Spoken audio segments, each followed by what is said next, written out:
Constitution and the Bill of Rights and you don't read it, shame on you. Thank you very much, Red. Thank you for your service to America.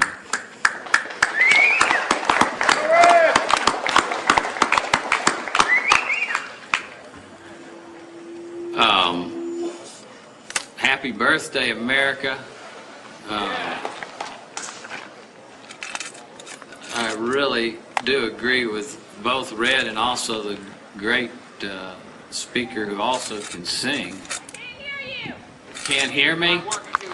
We got calls saying that this thing had been canceled, and heard from a good friend that was going to speak who said it had been canceled, and he got sick, and I called and I said, because my name was on the thing and my name was promised that I was going to be out here, and Red was going to be out here, and so I said, if there's a single person that's going to be out here, I'm coming. So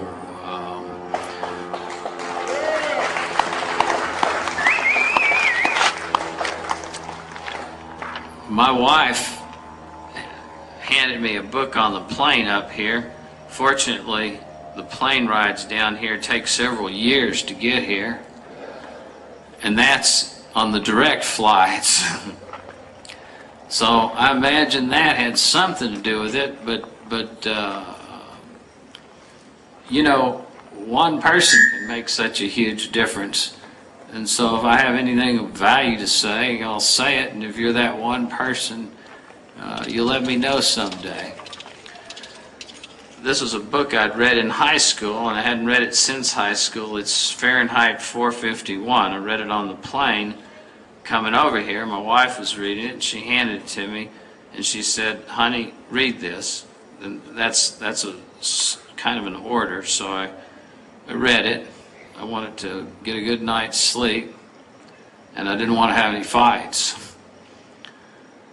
The book starts out, it was a pleasure to burn. It was a special pleasure to see things eaten, to see things blackened and changed, while the flapping pigeon-wing books died on the porch and the lawn of the house, while the books went up in sparkling whirls and blew away a wind turned dark with burning. Later, the fireman who burns things meets a 17-year-old woman. He's an old man, he's 30. And she says to him, do you ever read any of the books you burn? And he laughed. That's against the law.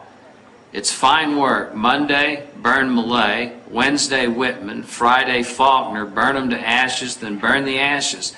That's our official slogan. The girl said, is it true that long ago firemen put fires out instead of going to start them? No, houses have always been fireproof. Take my word for it. Strange, I heard once that long time ago houses used to burn by accident and they needed firemen to stop the flames. He laughed. She said, you never stop to think what I've asked you. He said, you're an odd one, he said, looking at her. Haven't you any respect? It reminded me of the jury system.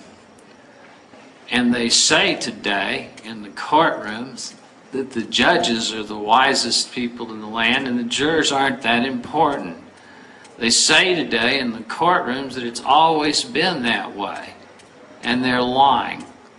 They're lying just as the Ray Bradbury in his brilliant book explained that they were lying about firemen who put fires, instead of putting them out, started them.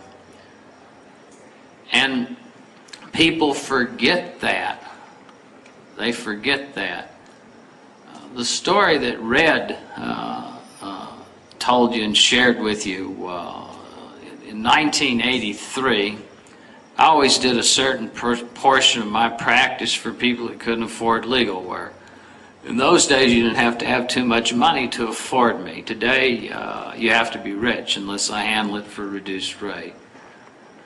But in those days, even my low rate, there were people that couldn't afford it. Norma Ginter was denied a court-appointed attorney because her son had died in the Vietnam War and she was getting $77 a month. And the judge, Andrew Ponder, said, that means you're not indigent and you'll have to go out and hire your own lawyer. So she couldn't find a lawyer in the state of Arkansas to represent her. Norma was charged with the capital murder of Sheriff Gene Matthews. She was innocent, but it wouldn't have made a great deal of difference. Our prisons in America today are filled with innocent people, and Norma had been thrown in jail without bond.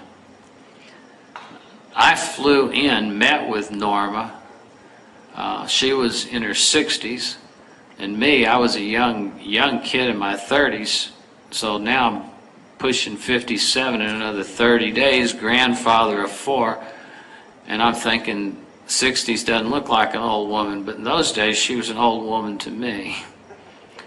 And she was forced in a prison to change clothes and shower in front of her male security guards. She was treated without any dignity at all. And I asked Judge Ponder because actually Lawrence, Arkansas isn't as hard to get into as Sturges, but it isn't easy. There's no direct flights. Nobody really wants to go there. Most of the people living there don't want to be there. And who can blame them if your judge is Andrew Ponder? So I flew in and asked for bond hearing, and the judge says, I gotta go, I'm going fishing. And I said, Your Honor, I flew all the way in from Texas and I'd like a bond hearing, and the Constitution demands it.